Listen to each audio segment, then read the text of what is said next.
Hi everyone, welcome back to Coffee Books and Rain. I'm Rachel with my big thing of water because you know what? Hydration is important. So there we go. Hydrating. Eating also cantaloupe, which I think melon in general is just like 85 or 90% water anyway, but it's really good. I got a good one. And then we're talking about books. Now, I do think we even have some potential rain out there. I've been hearing a little bit of rumbling, so I'm hopeful that that is going to be starting before too long. But let us dive into the book of the moment, and it is The Atlantis Covenant by Rob Jones. It is a Hunter Files #1.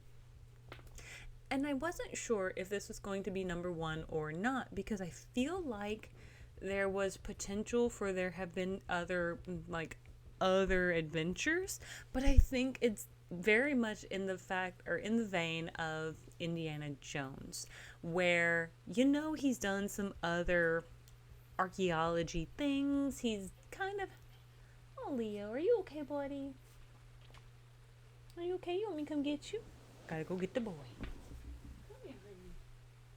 Come here, honey. Oh, it's okay, baby. I'll rub your ear for you. Hold on. So sorry about that, but the little boy hasn't.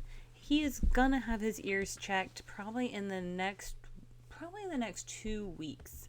The vet wants me to continue putting some certain drops in them, and then we're going to look in there and see what's going on.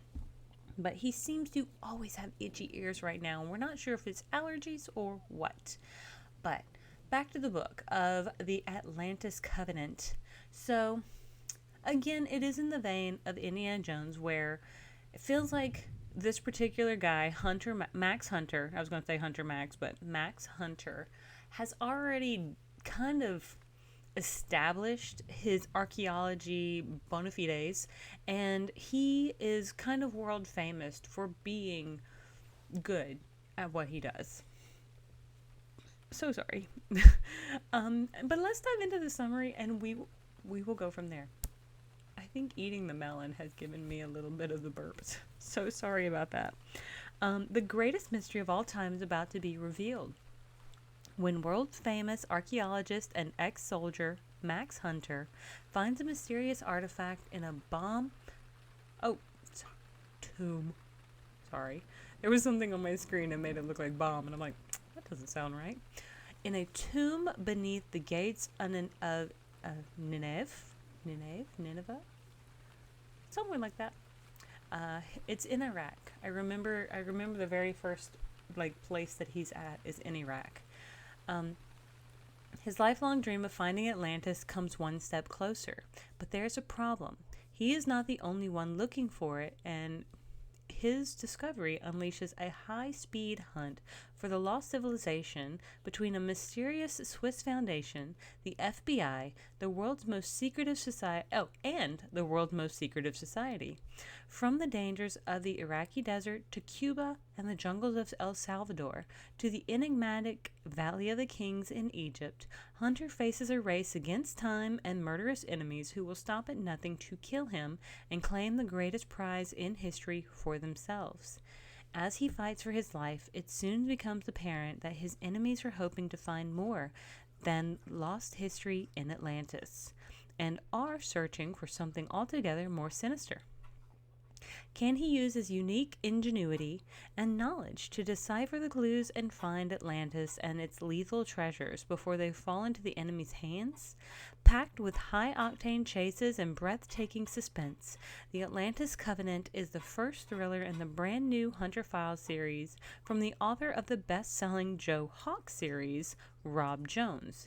So I don't know anything about the Joe Hawk series. I only just recently, I think within the past maybe week, did I even request this book because I do enjoy Atlantis conspiracy thoughts. So I was like, heck, sure, why not? Let's dive into it. It is considered thriller, adventure, fiction, and action. It is about 314 pages in the Kindle edition, and I want to say mine it's got to be somewhere around in there. Maybe 277 is what my e-reader said. So what didn't feel super long, but it did feel very action-packed. Now, this says it was first published on December 9th of 2019. However, the one that I just picked up, it looks like the paperback is well, no. Oh, he independently published it in 2019, but it looks like Boldwood Books maybe picked it up to publish it in 2025. So it's going to be a republication. So hopefully he gets some good traction on it, because I did find it very interesting. Now, you do need to like treasure hunter books, and you need to enjoy some fairly fast action. One of the things that I will critique is the constant back and forth between him and this one particular guy. I think it's like McCabe or Brody McCabe or something like that. It's kind of like his arch nemesis throughout this book. And this guy is bad. This Brody guy is a bad dude. He does off quite a few people. But it's like every time he gets Max in his sights, like he doesn't get the chance to go ahead and remove his rival. It's that sort of thing. It's like always on the edge, but not quite. Always on the edge, but not quite, of taking out your enemy. And so, of course, Max has it out for Brody, and Brody has it out for Max, and they're always doing their like or you're gonna pay for it, or I'm gonna make you suffer, or all that sort of stuff. And I'm like, oh no, are we getting into all these tropes, like these adventure tropes where we're constantly like monologuing? Like, what are we doing? Or like when they're fighting, they're like, give it up, you don't stand a chance. And it's like everybody says that. Diving behind sarcophagi and things of that nature, or destroying ancient relics just for simply destroying the ancient relics. Oh, and don't worry, the Illuminati are definitely mentioned in this. If you're going to have Atlantis, you've got to talk about the Illuminati. And there was a mention that I had to go look it up, there was a mention of the Denver airport. And so I just like Googled it, like while I was reading the book. I was like, what is the conspiracy theory with the Denver airport? And apparently there are several. I had no idea about the Denver airport having like conspiracy theories, but apparently it's potentially like conspiracy theory, okay? Potentially the headquarters of the Illuminati, potentially the headquarters of the New World Order, potentially it's like art on the inside depicts how humanity ends, or the end of the world, something like that. There were several. These were just ones that I was reading because I became fascinated. All because this book decided to mention something about the Denver airport. And I was like, what do you mean? Then there was something about the horse, but I don't remember what that one was. But so the book is really very interesting. If you like this sort of book, this may be like a great one to add to your TBR list. I guess I haven't read a ton of what I would call adventure books in a while. Like, I think I've picked up maybe a couple YA ones that are kind of fun, campy, silly. And don't get me wrong, this has got so many of the tropes, but usually if you like this genre of like these actiony, guns blazing, fast car chases, very Mission Impossible, Tomb Raider, all those sorts of things where you've got some sort of relic and you're racing from the police, you're racing from secret organizations, you're racing here, there, and everywhere, then you know what you're in for, because it's exactly that. And so if you like that, pick this up, because this falls into that category of being spot on. So I picked it up because I was like, Atlantis Covenant, let us see. Because I did read a book a while back, and of course, it's kind of an Atlantis conspiracy theory, and I was like, this is fascinating. I love when people have these just wild theories. Let me just read about it. And it had potentially put it somewhere in like the Black Sea or somewhere over there. Something about the salinity of the sea made it like, then you like something underneath it. But anyway, that's where they had postulated that Atlantis was. And so in this particular book, I don't want to tell you where they think Atlantis is ultimately, because it takes like 86-87% of the book to find out where they ultimately think it is. But where do they go? They start in Iraq, then they have to, I think, go to like London, and then I think potentially they're in somewhere potentially like Paris, but they definitely go to Cuba, and they go to El Salvador, and they go to Egypt. And where else do they go? I mean, they are all over this globe. They are globe trotting galore. And I don't know how much they must have spent on bullets, but it was a whole bunch. And we definitely have some references to the German bad guys from like World War II. I'm not going to bring up the name. I'm just going to put it in that respect, because apparently they potentially had some artifacts that are relevant. And they do make reference to the fact that potentially that particular group of people were thought that maybe they had like a secret like funding part where they were trying to find Atlantis themselves and had like some information. I don't know, but they I feel like they throw in a lot of really tangential history bits based on various writings and things of that nature that are scattered throughout literature.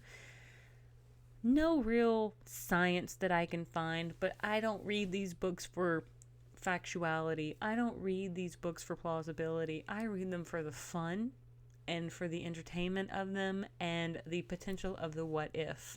Now, is there any evidence whatsoever supporting this book? Nah, probably not.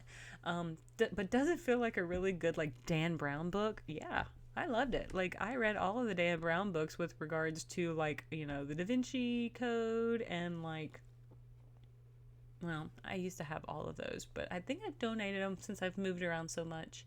But definitely used to have quite a few of the Dan Brown books, and Angels and Demons was a really good one because I liked the way that like the logo would like turn upside down, and it was cool. Anyway, if you don't know what I'm talking about, go find the Angels and Demons logo for that particular book, because it's like it reads angels one way and it reads demons the other way, but it reads, yeah.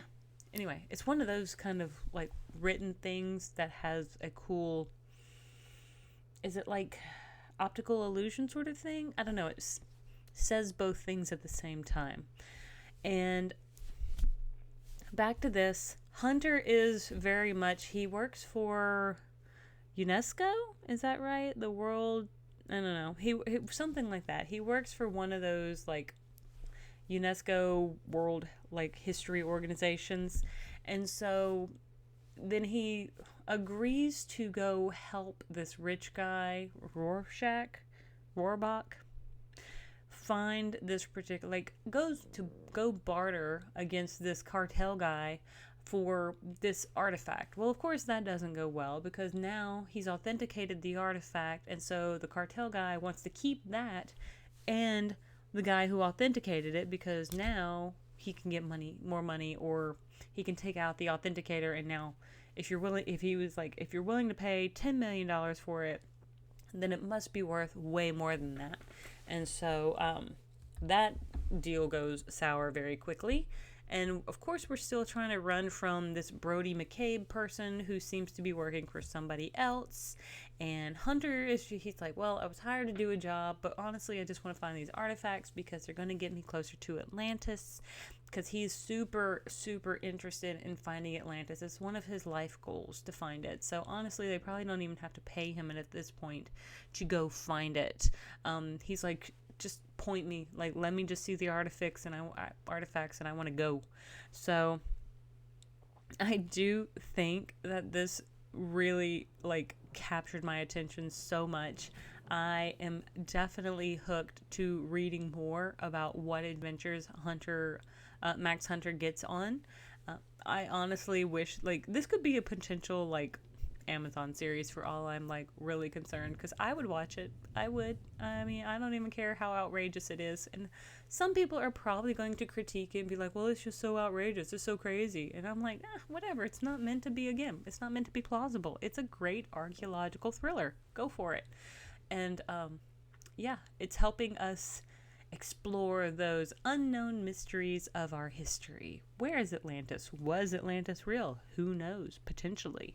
I like to think that potentially it was, but maybe their level of advancement was advanced for that time. And so maybe even if we ran across Atlantis now, we wouldn't potentially think of them as advanced as we, like, I don't know, we planned on them being. I don't know if I'm saying that right, but I think with regards to the thought that Atlantis could have been real, I don't know if their level of advancement was like, again, space aliens advanced. I just don't know about that. But could they have been more advanced for their time? Potentially. Potentially. So, with all of that being said, I think I'm going to go ahead and leave it here. I'm going to let you guys decide if this is going to be up your alley or not. But I read a lot, and I don't frequently run across action books that I want to gush about. And this one I really kind of did. I was zooming through the pages so fast, just wanting to find out what the next place on the map we were going to and where the next clue was going to take us. So if that sounds like something that you're interested in, then please go out and try to find this book and let me know what you think. I know some of you have mentioned that I have added so many books to your TBRs, and guess what? I get it, because every time I read a book by someone that I really like, I want to add it to my TBR, and then I already know how large my TBR is, especially for the upcoming next few months. And then I promised this particular author, Tales Told Around a Strange Fire, and I told him I'm going to read that. And what I'm doing is I'm trying to save that for September, because it feels more like Told Around a Strange Fire feels fall-like. And so I'm really wanting to read that, like those 8 kind of spooky stories, more in the fall season when we're getting to spooky season. That is my goal for that book. So I have told myself that this is going to be a fall read that I want to read and review it. But I want to thank you all so much for tuning in. If you have not liked and subscribed already, then I certainly hope you will. And with all of that being said, thank you so much for joining me on this journey, and I will see you all on the next page. Have a great one. Bye.